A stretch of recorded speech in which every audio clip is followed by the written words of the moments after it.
Thanks, Marion. It's great to know that there are other supports available and so on. And I know from previous events when we ran these, most of us don't know that level of support is there. That's number one. And the other is we kind of then get a bit concerned about the quagmire of bureaucracy that we think we'd have to go through to get what, in effect, is actually your entitlement. And it's great to know that people like Marion and her colleagues are there to help support and guide us through A, what's available, and B, how you actually can get to avail of it and make it as easy as possible. Our final speaker is going to talk about, and then we'll have a Q&A session, as Marion said, so we'll wrap up with a Q&A session at the end. So, an interesting heading for any presentation is cancer as a lifesaver. Right, and it certainly is a big title to work out to live up to, but we also have a great speaker to help and actually live up to it. So, Eileen Murray is our next speaker. She's a community mental health nurse. She's also a medical Qigong teacher, biodynamic therapist as well. She qualified as a psychiatric nurse in Cork in 1986. Having subsequently worked as a healthcare professional in Australia, Sweden and the UK, she became keenly interested in the mind-body link to the holistic health and well-being and the causes of dis-ease, and she'll talk about that.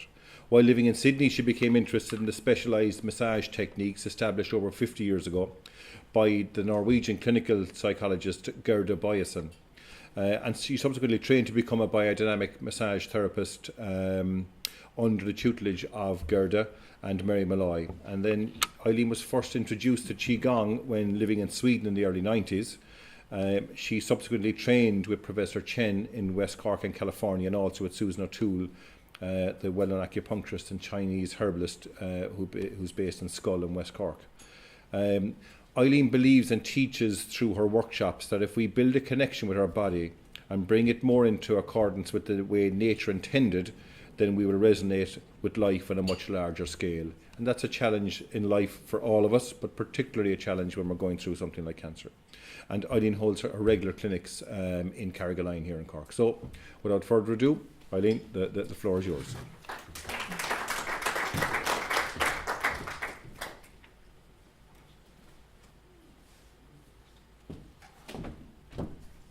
Thank you very much, Brian. Thank you. So, cancer is a lifesaver. I'm going to start with a quote from Steve Jobs. You cannot connect the dots looking forward. You can only connect them looking backwards. So you have to trust that the dots will somehow connect in the future. You have to trust in something, your gut, your destiny, life, karma, whatever. This approach has never let me down, and it has made all the difference in my life. Steve Jobs. I was diagnosed with bilateral ovarian cancer in my early 30s, which was a very surreal experience indeed. I had never been unwell up to that point. The symptoms included bloating, pelvic pain, abdominal swelling, indigestion, and fatigue. And because it lacked any early signs of detection, I felt at a complete loss when I got the diagnosis. My treatment included surgery and intravenous chemotherapy, and it took me at least 2 years, if not more, to get over the effects of the treatment and to come to terms with having been diagnosed with ovarian cancer in the first place at such an early age. The Ireland of the 1990s was a vastly different place from the Ireland of 2015. For a start, the internet wasn't made available until the mid-1990s. And when it did become available, there were so few internet sites in Ireland at that time, with most of the sites based in universities. So we depended on the broadcast media of radio, television, the telephone, and a good library. A month or so before I was diagnosed, a book was given to me by a friend with the title Love, Medicine and Miracles. On seeing it, I immediately decided that I wasn't going to read it because it sounded airy-fairy for a start. And the person who gave me the book happened to mention that it was about cancer, which I wasn't interested in. I gave the book back without reading it. 2 weeks later, the book was given to me again by the same person. And this time I put it in a bottom drawer in an old wardrobe. Not long afterwards, I was diagnosed with cancer. Soon after that, I received a telephone call from a neighbour recommending a book. And the title of that book was Love, Medicine and Miracles. I reached into the bottom drawer and started to read. Dr. Bernie Siegel is a now retired physician and surgeon who wrote on the relationship between the patient and the healing process. For more than 25 years, he has been a pioneer in mind-body healing. He wrote of the approach to dealing with cancer patients, encouraging them to express their feelings, participate in medical decisions, and use healing methods such as meditation and guided imagery. It was down to earth and forthright in the information. Suggestions and examples were given. It was truly a bright light in what was a dark tunnel and caused a huge attitude shift in me. One of the things that Bernie makes eminently clear to the reader is that he or she, the reader, has a great deal of influence over the course of his or her illness. That was an important message for someone feeling powerless. The messages were uplifting, hopeful, life-affirming, empowering, and above all, realistic. And so it began. I began to notice a lot of synchronicities. When I needed more clarification about something, that information seemed to come effortlessly to me. Somebody would give me a book, as happened in the case of Love, Medicine and Miracles, and I was constantly being given the tools and the inspiration to move to the next phase. I noticed that I always received what I needed and began to ask myself, is this the way life really works? The flow of energy, information and intelligence that directs every moment. I began to see the amazing potential in each moment, and I naturally began to look at this illness as a kind of portal to a deeper understanding of life and of myself. The late American psychologist Abraham Maslow spoke of the deep need to find in our lives not only personal meaning, but transpersonal or spiritual meaning. He also spoke of the tendency in a human being to fulfill its highest potential, such as creativity, courage, love, and happiness, and he used the term self-actualizing to describe this. He found that people in whom the self-actualizing tendency is highly developed are the healthiest people in society, mentally and physically. I looked at myself and I saw a woman who was using very little of this self-actualizing potential. I began to think of the illness as a disorder. Once I began to identify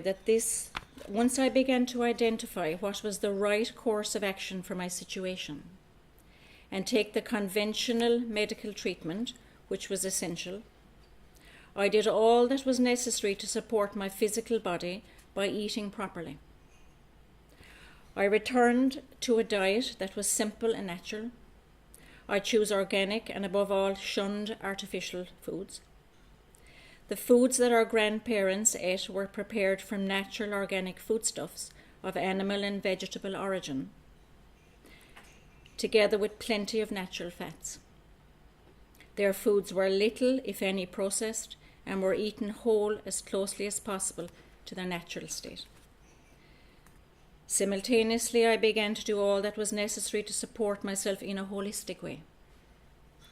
I became involved in more creative activities and had regular body treatments and psychotherapy from a biodynamic therapist, which supported me enormously to make whatever personal changes that were necessary for healing to take place.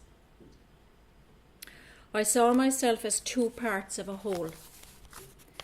One part, the outer person, was a collection of physical characteristics, habits of speech and movement, and ways of thinking, the result of past experience, conditioning, and values either my own or were given to me by my family, the educational system, and society, plus a great many preconceived ideas about what I could and couldn't do. The inner counterpart, however, felt quite different. The inner woman was stable and strong even in the face of a crisis, seeing the world in a much more creative, intuitive way than the outer self. I have since come to understand that when what's showing up in our outer world does not align with the inner world of values, goals, and beliefs, a person feels it in the form of stress or doubt or negativity. And when there is no free channel for expression of the inner self, that's the intuitive self. And if we do not live from our creative source, there is much disharmony in the body. When we align our emotional center with what's happening around us, we thrive. Modern medicine looks at the body's feedback loop almost entirely in physical terms. The subjective world of thoughts, feelings, hopes, wishes, and dreams tend to get discounted. Our mind is naturally tied to our bodies through the brain. Our cells receive messages from the brain about our moods, the rise and fall of our emotions, and our state of stress. These cannot be separated as purely mental events. For example, sadness and happiness have a totally different bodily response, and a stressful moment is a mind-body event. So mind and body create balance together. The two sides of the mind-body connection are partners. And once we allow that, our body, and this is what I discovered during my recovery, was that if I allow this connection between what was going on in my physical body and then my intuitive body, was that it gave me the courage and the strength to trust what was going on in my physical body at that time, and just to know that everything was going accordingly and going with the flow. The mind-body connection is always striving to keep us in balance, and they are actually designed to mesh perfectly together. For example, on a day-to-day basis, we cannot avoid the daily tremors that come with being alive. But intuitively, all the while, we are nudged to step to the left or to the right in search of a new center of gravity. So the body is constantly trying to bring us back into a situation of calm, regardless of what the tremors are. And that by allowing the body and the mind to work together, guiding us to that center, we are allowing nature to take its course, because the body and mind naturally flow in harmony. So 25 years on, I have learned that action heals. While it is essential to work at maintaining a positive attitude, whatever the illness, that healing requires dedication and commitment. Visualization will not work if we practice it once a week. Just like a body does not become fit by one session at a gym. To heal one's body and life, because in healing the body is healing the life, is challenging, to say the least, and needs daily practice. I have since studied to become a biodynamic therapist and a Qigong teacher, both of which work on the basis that health comes from many sources, but most importantly, health expands from within. And that when we can stay open to all the wise and powerful dimensions of ourselves, because that's one thing I did discover in my recovery, was that we are multidimensional. There's a physical aspect to us, there's the spiritual aspect to us, there's the energetic aspect to us, there's the soul. So we're multidimensional. This is why we need to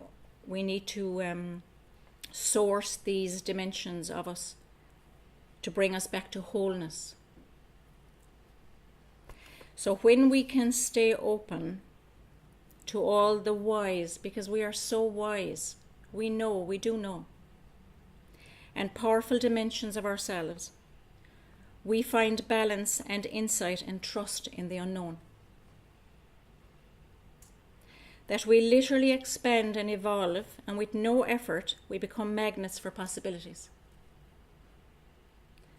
Life conspires with us to reveal opportunities, synchronicities, dreams come true in many forms.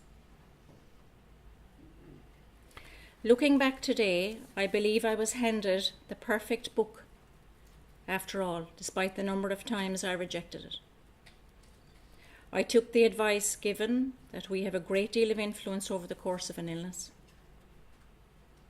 that we are not separate from our environment, but very much part of it, and that we are packets of pulsating energy, constantly interacting with a vast field of energy, and that consciousness may be central in shaping our lives. And this has had a powerful influence on the direction that my life took. So I'd like to finish with a quote by Albert Einstein. There are only two ways to live your life. One is though nothing is a miracle. The other is as though everything is a miracle. Thank you.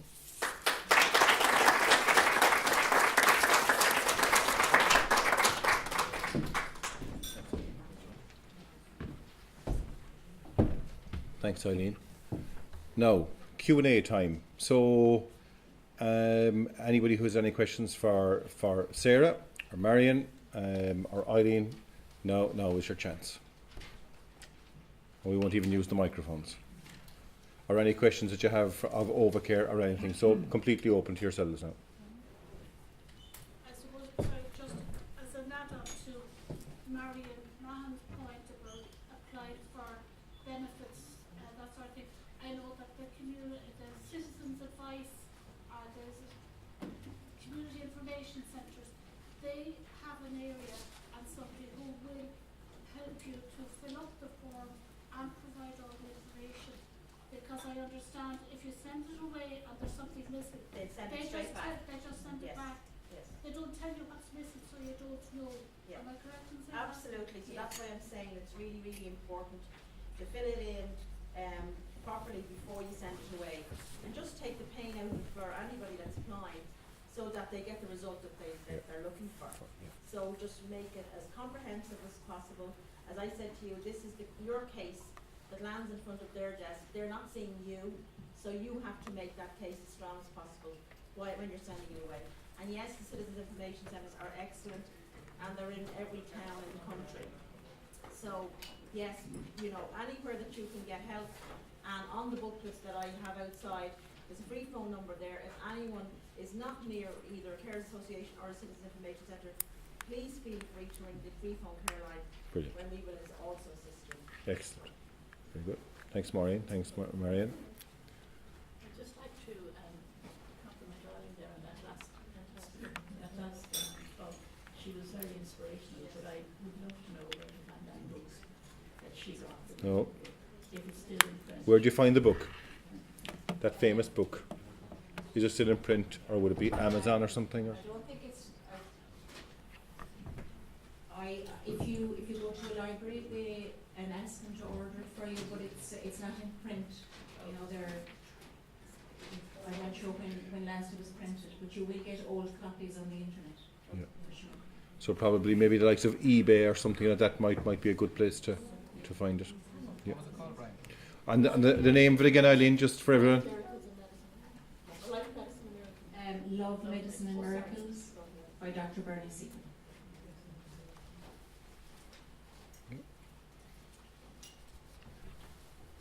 Sorry, just, I suppose a couple of years ago, and it's something I mentioned it later on, it's just I noticed that, sorry, I noticed that we had the OvaCare pack has been put together, and I'm sure everyone has it. And I suppose, as somebody who's been aware of OvaCare for a few years, I should thank Ruth and June for setting this up, and has been such an inspiration to all of us who come here. And all I can say to them is thank you to both of them. Well done.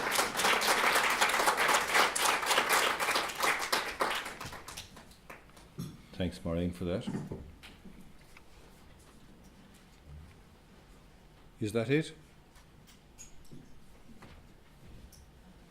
Okay. Yeah.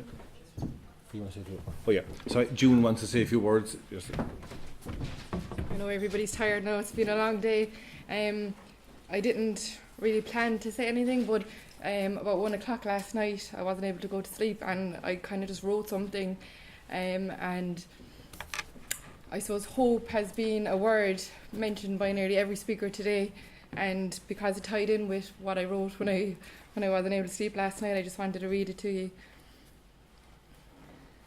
Also, I noticed 4 of the art pieces that were up today by people, I assume people here, did them, and they had the word hope on them as well.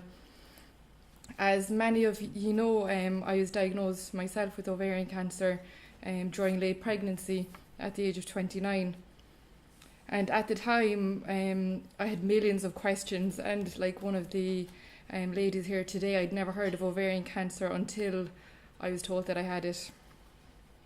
And I looked in all the wrong places. Google became my best friend and my worst enemy. And of course, my own worst enemy was actually myself. The voice within me constantly asking, what if?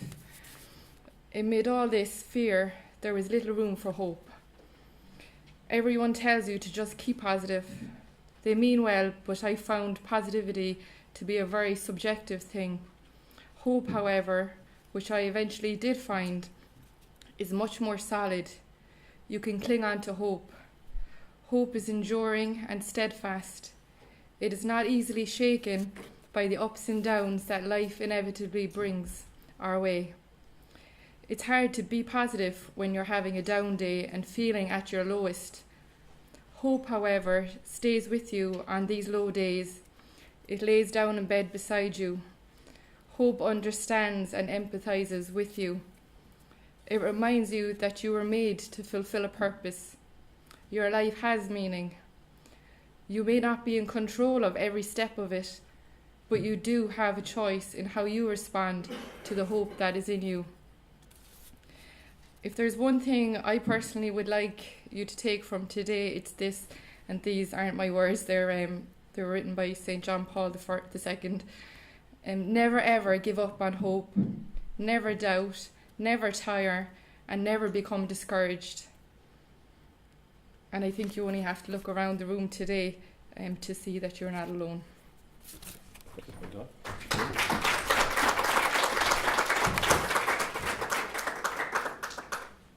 Thanks, June.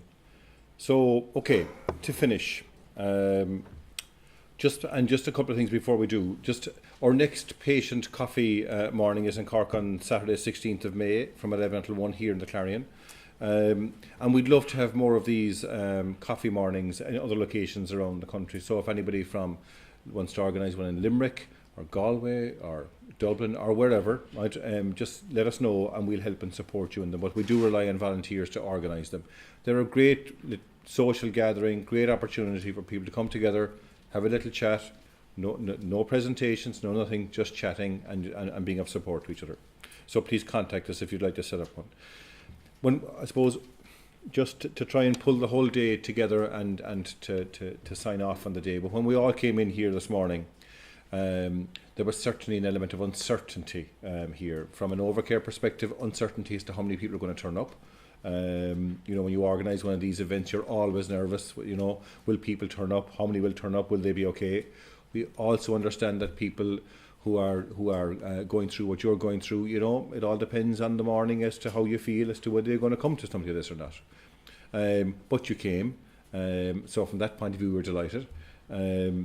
And then there's uncertainty for yourselves as well. What am I going to face when I go in here? I may or may not have heard about OvaCare. I don't know if I'll get anything out of the day.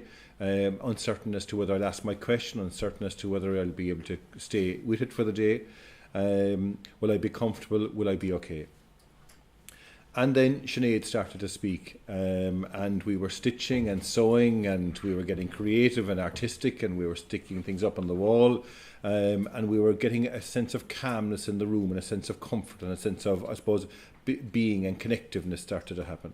Then we had Professor Seamus O'Reilly, whose encyclopedic knowledge is always impressive. He's certainly suffering from a very deep felt anger towards Anglo-Irish Bank, which he keeps bringing out, which I dare say he's processing in his own way. But his work ethic and his genuineness is second to none. You know, and even people in the room today were telling me he will take calls from people on a Sunday. You know, he's that type of guy.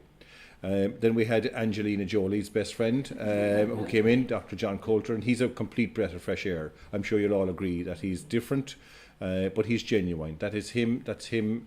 That's him on a Monday, that's him on a Sunday, that's him on a Saturday night and a Friday morning. He's exactly that. It's not put on for a show. That is him. And I'm saying that because most people don't actually believe that someone like him actually exists. In a world that's normally, you know, very regimented and, as he said himself, quite didactic in terms of how their training was. He's passionate about how to deal with people, though. That's what comes across all the time, and he sees the person behind the illness. And I suppose then the engagement at a more fundamental level started, and the desire to help each other flowed from there. And you asked your questions, and you got your questions answered, and you know we started at that stage to go way behind schedule. You know, and that's good because you were engaging and you were getting your questions answered. And you know, when people, you know, there was a worry about, oh my God, the soup is getting cold and so on. But today was not about the soup. Today was about getting you an opportunity to have your questions asked and questions answered. But nevertheless, we had to have the lunch, which we needed to have. But it was an opportunity to chat. So all I did, and I usually do this, is just have a look around to see are people chatting. And from an OvaCare perspective, it's brilliant to see people chatting and getting to know each other and sharing what you're going through. And I suppose that's the very essence of the support that we want to try to provide for people. It's people sharing people's stories. It's as simple as that. When we came back into the room, Sharon told us about the advocacy successes that OvaCare are having. It's a big one for us, is to feel that we're making progress, not just in events like this, but specifically in things like the GP guidelines. It's very, very important that we actually can make some movement on those things. And you know, Sharon did not understate it when she said this is a couple of years in the getting to where we are. That's a long time to be getting people to agree on a set of guidelines to be sent to GPs to help patients. It's too long, but nevertheless it's a success that it's happening. And I suppose in the afternoon we realised that dealing with ovarian cancer is not just about surgery and chemo. You know, Sarah took us through all of the other aspects of what needs to be dealt with and how we deal with them. That's very, very important that we look beyond just the actual medical part of it, and we look at, you know, we also heard that, you know, we realised that the burden of a serious illness is not just physical or medical or emotional. It's also financial.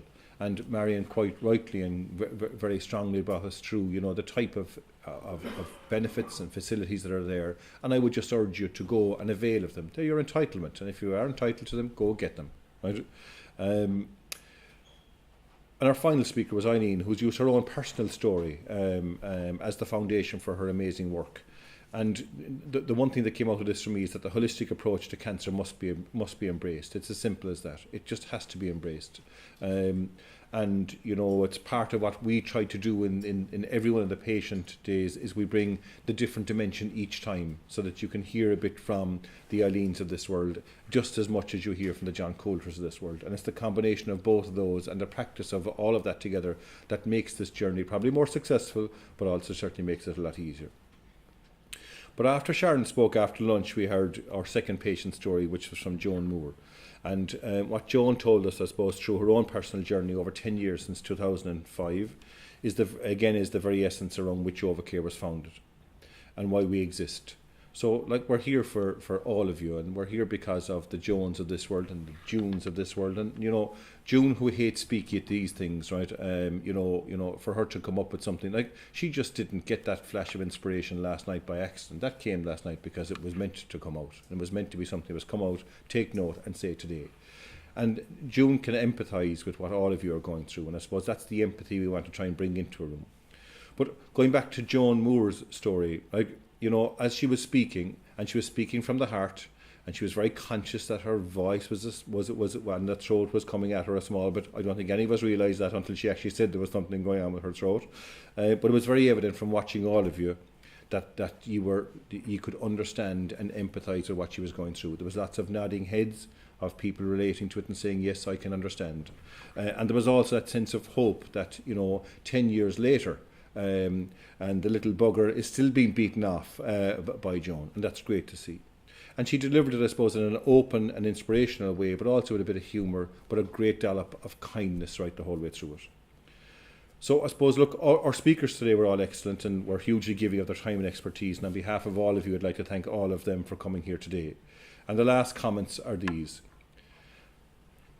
At a time like this, on a beautiful day in Cork, and it's fine, we purposely had to close the blinds today because the sunshine was so strong. But outside of this particular room, there is a world going on. And even though your story is unique, right, and it's not what you wish for in life, and for most of you it came at a time when it was least expected and certainly most unwanted. We want you to know that there's help and support and care and guidance there for you, and that you're not alone. And that you can have your unique story, and it is your story, and it is your family's story, but that you're not alone. And there are people who've gone through it and can help you through it. But outside the door of the hotel, this normal world is going on. So people are going off in around town today, and they're doing their shopping, and they're doing this whole concept of normality, and what is normality. And I suppose, a number of months ago, a friend of mine gave me a great perspective on what normal is. Because we think that normal is normal, right? And that everybody should be able to know what normal is, but normal is different things. And that was something that really struck with me. So normality is based on what we accept. So the mere, and when we accept what's right for us and where we are in our lives, then that becomes our new normal. So what you're going through at the moment is unique and it's different, but it's now your normal. And the sooner that you accept it, the sooner you can start to cope with it, and the sooner it just becomes normal. And the sooner that you'll stop trying to wish for to get back to the normality we think that goes on everywhere else outside our own world. So accept your own reality and make it normal, and make it in every sense of what normal means to you.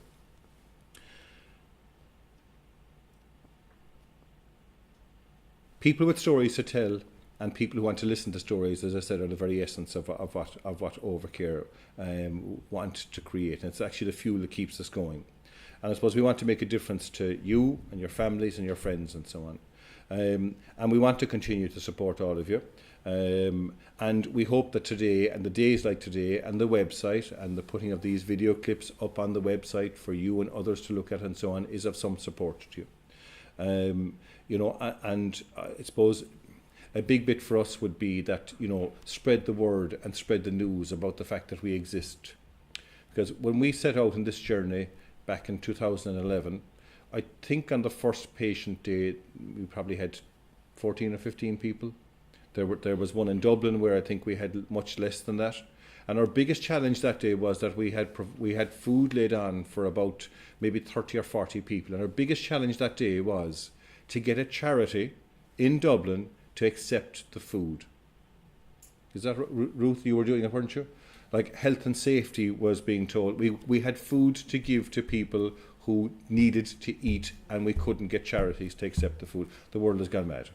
But the point about this, I suppose, is that if you get people like, I suppose, in this room who want to fight for making a normality to exist, right, then you can do it by coming together in a group like this. So from all of us in OvaCare, I hope you had a good day. I know these days are tiring and they're long days because you are coping with an illness, right? But we hope you got a lot out of it. So from us, a genuine thank you and a safe journey home. Thank you. Oh, And lest I forget it, the deal of all deals, €10 for parking if you go and validate the ticket at reception versus $31.50 down in the basement. So.